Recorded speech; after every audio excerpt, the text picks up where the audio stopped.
You've probably noticed that economists have a somewhat specific and specialized professional vocabulary. I've had a lot of students tell me over the years that learning economics is a lot like learning a foreign language. Just like when you're learning a foreign language, there's a moment when you stop translating in and out of the foreign language every time you read or speak, and instead your brain just starts thinking in the foreign language. Some of my students like to call this brainwashing. I like to think of it as learning. But, you say tomato, I say tomato. It's useful to know the terms in some basic sense because it helps you understand what economists are talking about. It helps you avoid being deceived by economists. And as that terminology of economics begins to make sense and your brain starts using it, you know that you're beginning to really absorb the topic. This lecture introduces and explains and applies the terminology that economists use when analyzing when a change in price causes a change in quantity demanded or supplied. And what happens if that change in price causes a bigger change in quantity demanded or supplied, or a smaller change in quantity demanded or supplied? This is the terminology of elasticity. Let's start by explaining what elasticity means to economists, and then discuss why this concept is really so very useful. In ordinary usage, if you say something is elastic or has high elasticity, it usually would mean it has a lot of stretchiness. Something is very elastic if it stretches or changes a lot. And the economic terminology is related. The elasticity of demand is defined as the percentage change in quantity divided by the percentage change in price. Now, when we talked about how economists see demand back in Lecture 3, we explained that demand was a relationship between price and quantity. The relationship was, as price went up, the quantity demanded went down. Now, the reasons were, if you recall, individuals would buy less when the price was higher. They would substitute toward other goods where possible. But elasticity of demand is a way of answering the question, well, just how much did the increase in price cause the quantity demanded to change? For example, if price went up 10%, would that cause the quantity demanded to fall by 50%? Or if price went up 10%, would it cause the quantity demanded to fall by only 2%? Is there a lot of change away from the good or the service where the price is going up, or is there not so much? Now, of course, in one case, quantity demanded changes a lot as the price rises. In the other, it might change barely at all. Now, a market where elasticity of demand is a large number, where the quantity demanded changes a lot in response to changes of price, is likely to look rather different than a market where it's a relatively small number. Similarly, the elasticity of supply is defined as the percentage change in quantity supplied divided by the percentage change in price. And once again, when we talked about how economists see supply back in Lecture 3, we explained that supply was a relationship between price and quantity. And the relationship was, as price went up, quantity supplied went up too. And remember, the reason for that was firms would gain a higher profit as the price went higher, and that would encourage them to supply a greater quantity. Well, elasticity of supply is a way of answering the question, just how much did an increase in price cause the quantity supplied to change? If the price went up, say, 10%, does the quantity supplied rise 50%? Or if the price went up 10%, does the quantity supplied only go up by maybe 2%? In one case, the quantity supplied rises a lot as the price goes up. In the other case, it barely rises at all. And again, a market with a high elasticity of supply is likely to look quite a bit different from a market with a low elasticity of supply. Now, when we think about elasticity, and we think about measuring elasticity, you can calculate a numerical figure for elasticity, but it's more useful to think about it sort of in terms of broad categories. So let me talk about three broad categories for thinking about elasticity, which are sort of the common ways in which economists use the term. Inelastic refers to a situation where the elasticity is less than 1. What that means is, if you think about the formula, a given percentage change in price causes a smaller percentage change in the quantity demanded.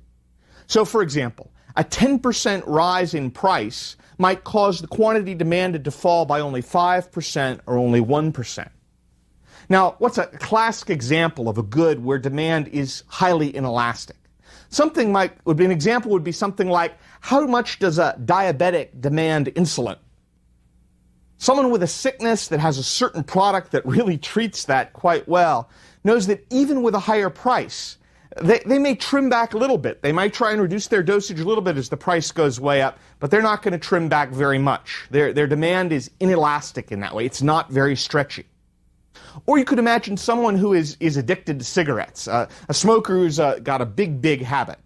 Now, even with a higher price, that person might trim back a little, but if their demand is really inelastic, they're not going to trim back too much in response to the higher price. So demand tends to be inelastic when it's hard for people to substitute to another good very easily. Now, the flip side from inelastic would be something that is very elastic. Elastic refers to a situation where the elasticity is greater than 1. And again, if you think about that in terms of the formula, what that means is that a given percentage change in price will cause a larger percentage change in the quantity demanded. So, for example, a 10% rise in price might cause a 20 or a 30% fall in the quantity demanded. To put it a different way, the quantity demanded is highly stretchy when it's highly elastic. It moves a lot in response to changes in price. A classic example might be something like orange juice. If the price of orange juice went up quite sharply, people will shift to other juices, they'll shift to other fruits, they'll shift to vitamin C pills, but it's not hard to shift away from orange juice for most people. And so demand for orange juice will adjust quite a lot in response to changes in price. Now, the third example is the in-between case. It's right between inelastic and elastic, and it's called unitary elasticity. It's called unitary elasticity because elasticity is 1. And again, in terms of that formula, it means that a given percentage change in price causes an equal percentage change in quantity demanded. If the price went up 10%, the quantity demanded falls 10%. And so the elasticity would be equal to 1 in that case. Now, these ideas of elastic, inelastic, unitary elasticity also apply to supply. They don't just apply to demand. So let's think them through just in terms of supply and also try and sort of nail down these concepts. Inelastic supply refers to a situation where elasticity is less than 1. So a given percentage change in price will bring a smaller percentage change in the quantity supplied. For example, the price goes up 10%, but the quantity supplied only goes up maybe 5% or perhaps 1%. A classic example of a good where supply is highly inelastic would be, say, paintings by Pablo Picasso. No matter how much the price goes up, we are not getting any more paintings by Pablo Picasso. There is what there is. The quantity supplied is not going to move. In general, anything where it's difficult for firms to expand their supply easily or to expand their supply in an unbounded way is going to have a situation where it'll be a fairly inelastic supply. The other side, elastic supply, refers to a situation where the elasticity is greater than 1. And in that situation, a given percentage change in price will bring a larger percentage change in the quantity supplied. So, for example, a 10% rise in price might cause a 20% or a 30% rise in the quantity supplied. The quantity supplied is highly stretchy, again. A classic example would be any product where it's pretty easy to ramp up production very quickly.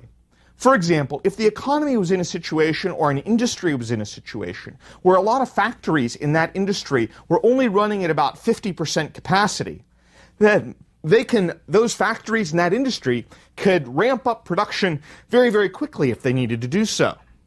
Or if it's a service that's pretty easy for existing firms to shift toward providing more of, then the elasticity of supply will be high. For example, say that there's a convention happening in a certain city, a big political convention or the Super Bowl or some big event like that, and a lot more people are going to want to rent cars in that city. Well, if the price of renting a car in that city is going up, rental car companies can shift a lot more rental cars into that city fairly quickly. And so the elasticity of supply of providing more rental cars in a certain city is likely to be pretty high. And again, the in-between case, in between inelastic and elastic, is called unitary elasticity. That's where elasticity is 1. What that would mean in terms of the formula would be that a given percentage change in price would cause an equal percentage change in the quantity supplied. So a 10% rise in the price would bring a 10% rise in the quantity supplied. Now, why do we use these percentages? Why is elasticity calculated in terms of, why do I keep saying percent change in price, percent change in quantity supplied and demanded? The reason is because elasticity can be compared much more easily across a variety of different markets, where quantities might be measured in different units or prices might be measured in different currencies, if we use the percentage formula. Imagine, for example, that you were trying to compare how quantity demanded of gasoline responds to price, but you were comparing the United States versus, say, Europe or Latin America. Now, if you said for every dollar increase in the US, the result is 6 million gallons less gasoline demanded, and you start trying to compare that to, for every euro increase, how many liters of gasoline less are demanded, you're going to get all mixed up in the different units. You can't directly compare dollars per gallon in the US to euros per liter in other places, not to mention all the other currencies in the world. And so, if we're going to try and compare things at different times and different places, we need a measure that gets past different currencies. We need a measure that gets past different units. And we need to start looking at percentage change. Because percentage change allows us to say, well, the percent change in the price doesn't matter what currency was used. The percent change in quantity doesn't matter how quantity was measured. And it lets us have a measure which is essentially universal. Not only can we compare, say, gasoline in two different markets, but we can compare a wide variety of different goods. We can compare the elasticity of demand for gasoline with the elasticity of demand for beef, with the elasticity of demand for haircuts. They're all going to be percentage change in price, percentage change in quantity. And since it's all percentage change, we can compare elastic, inelastic, unitary elasticity across every market that's out there.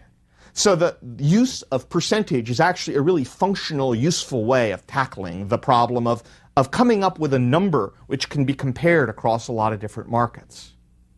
Now, knowing whether demand or supply is elastic or inelastic is not just sort of an academic point. It has a wide range of applications for how prices should be set and how markets are going to react to shifts in demand and supply. Let me try and give you a few of those different implications. One example is that raising price will bring in more revenue if demand is inelastic, but raising price will not bring in more revenue if demand is elastic. Now, there was a lot of jargon there, I know, in that sentence, so let me sort of unpack it and try and give you a concrete example. Imagine that we're talking about a band, and it's on tour going from city to city, and it's playing in an indoor arena that has 15,000 seats. Now, let's keep this problem simple. And sort of assume that the band keeps all the money it gets from ticket sales, and the band has to pay all the costs for its appearance. But the costs are things like travel and setting up the stage and stuff like that, so the costs are the same regardless of how many people are in the audience. And you have to get to the city and set up the stage and all that, regardless of how big the crowd is. And let's also assume that all the tickets have the same price, just to make life simple. The band knows that if it raises the price of tickets, it will sell fewer tickets. Now, the band wants to make the highest possible profits, so the band has to decide, should it have a really high price, but not sell so many tickets, or should it have a lower price and sell a lot of tickets? Under the assumptions of this problem, the band is going to make the highest profit whenever it earns the highest revenue, because the costs of the band don't change according to how many people attend. Now, total revenue for the band will be the price times the quantity of tickets sold. Imagine the band starts thinking about this problem in concrete terms. It sets a certain price, and it expects that that price will result in the sale of a certain quantity of tickets. Imagine the band is only moderately popular, so it's not just going to sell out no matter what happens. If demand is elastic at that price level, then the band should cut the price from what it was thinking, because a percentage drop in price will result in an even larger percentage increase in the quantity sold. And if revenue is price times quantity, and price drops by some percentage, but quantity rises by an even bigger percentage, then total revenue will go up. Now let's think about a super popular band. If the band is super popular, it's probably true that demand is somewhat inelastic. Then the band might want to keep raising the price of tickets, because in that case, a certain percentage increase in the price will result in a smaller percentage decrease in the quantity sold. And again, if you think about total revenue, price times quantity, if price goes up by some percentage, but quantity drops by a smaller percentage, then the total revenue the band gets will rise as it raises the price. And in fact, one of the interesting things, if you look at the concert industry over the last 10 or 15 years, is that lots and lots of bands have started charging much, much more for tickets than they did before. They've been following a strategy of trying to earn higher profits in their concerts. Now, if demand has a unitary elasticity at that quantity, then whatever the band does, a certain percentage change in the price would be offset by an equal percentage change in the quantity. And so in that case, the band makes essentially the same revenue, whether it increases or decreases the price of tickets, and it could just choose whether it would like a bigger crowd or a smaller crowd. Now, of course, the real-world problem is more complex than the one I've given you here. It seems likely, for example, that some bands might start off charging a high price, and then if they don't fill up the space, maybe they offer special deals to try and fill up the space later on.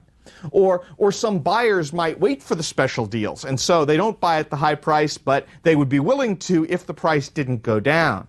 And tickets can be scalped, and there are all sorts of issues about how the pricing might happen over time.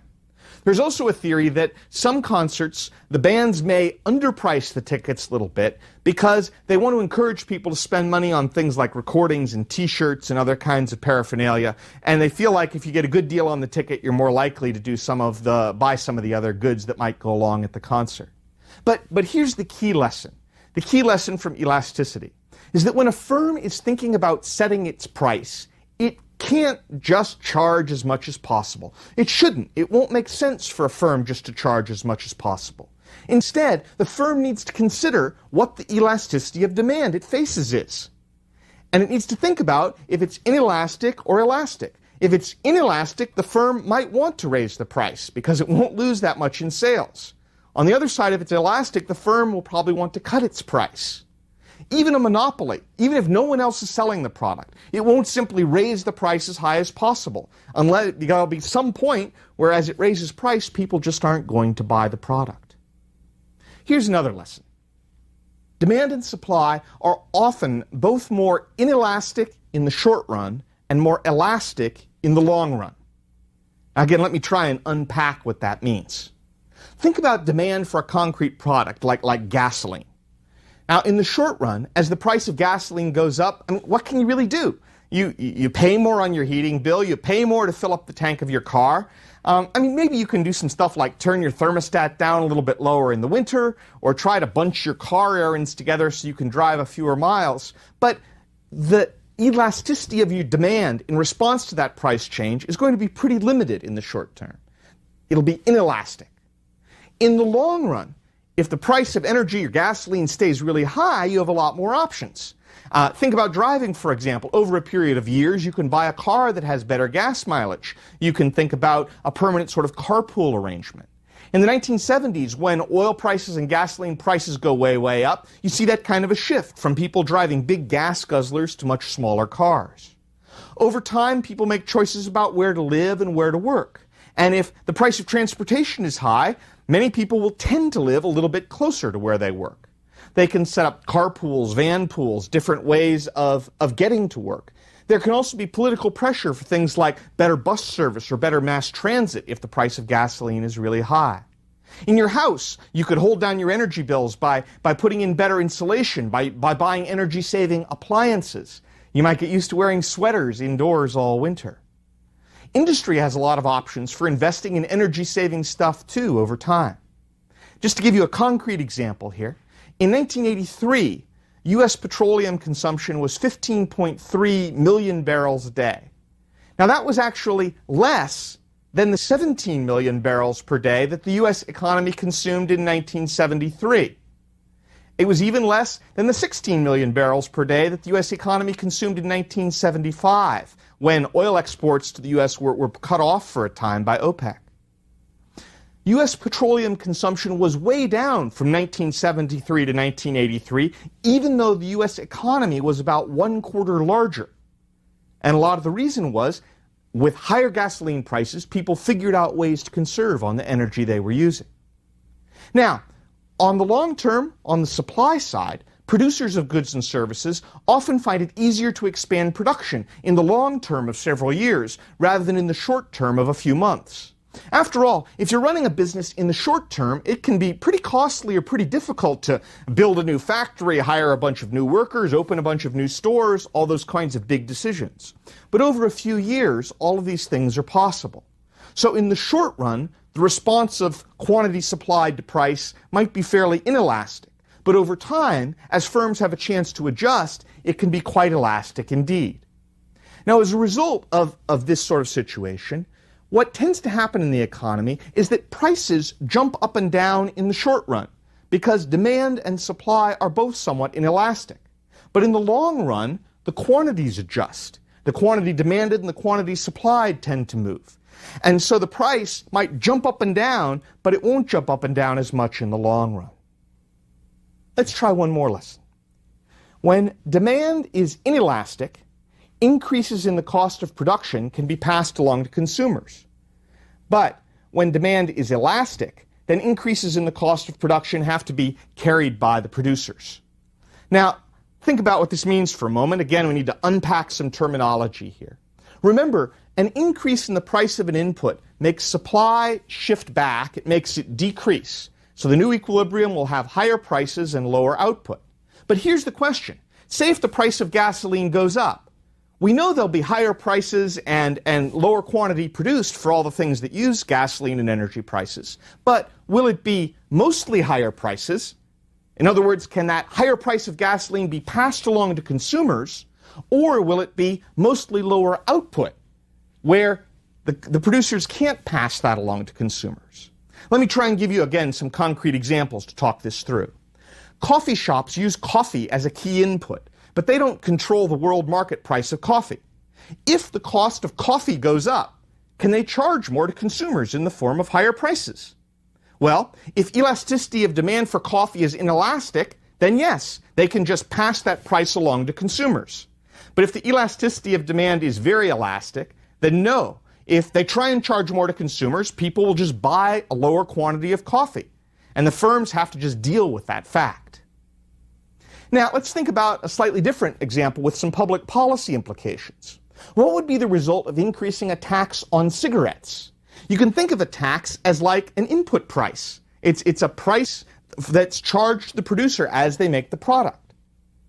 Now, let's think about the demand for cigarettes, and in all probability, the demand for cigarettes is pretty inelastic among regular smokers who are somewhat addicted.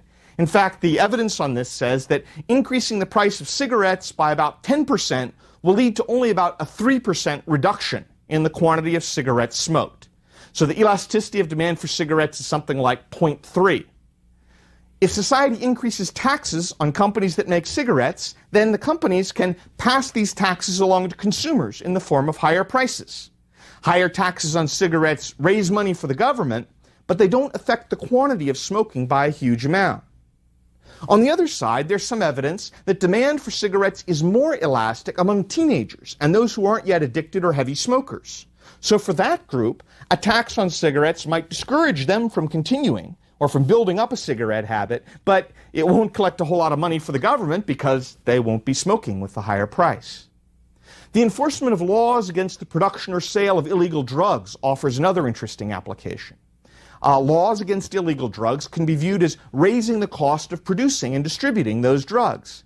And many of the arguments over legalization of drugs are essentially arguments about elasticity. Like some people say, strict enforcement will cut drug use. What they're basically saying is strict enforcement will push up the price, and since demand for drugs is elastic, fewer people will use them. Other people say, no, strict enforcement only puts more money in the pockets of drug dealers. Well, what they're saying is strict enforcement will push up the price, they'll be able to pass that along to consumers, and there'll be more money for drug dealers. So those sorts of arguments are really assertions about elasticity of demand for illegal drugs. Now, the hard part about illegal drugs is we honestly don't have really good evidence on elasticities of supply and demand for illegal drugs. And so we don't honestly know how elastic or inelastic demand is. A few years ago in 2001, the prestigious National Research Council published a report on policy about illegal drugs. And this committee, which included some academic economists, concluded, viewing the unending public debate about drug policy, the committee became painfully aware that what we don't know keeps hurting us. And since then, there's little evidence that actually demand for drugs is somewhat elastic. And so greater enforcement might discourage use, but the evidence is not especially strong. And until we know more, it's hard to know what the right policy would be for discouraging use of illegal drugs. The general concept of elasticity can be stretched to cover a lot of different situations where behavior is changing in response to changes in price. That includes situations involving how the quantity of labor responds to changes in income, or how the quantity of saving responds to changes in rate of return, and many other examples. So, for example, imagine you're interested in the question of, if we trim back on Social Security payments, will that encourage some elderly people to work rather than retire? So in terms of elasticity, the question is, what is the percentage change in hours worked that would result from a certain percentage change in Social Security payments? It's a question about elasticities. And elasticities for a specific age group, and it might be for specific levels of worker skill and so on.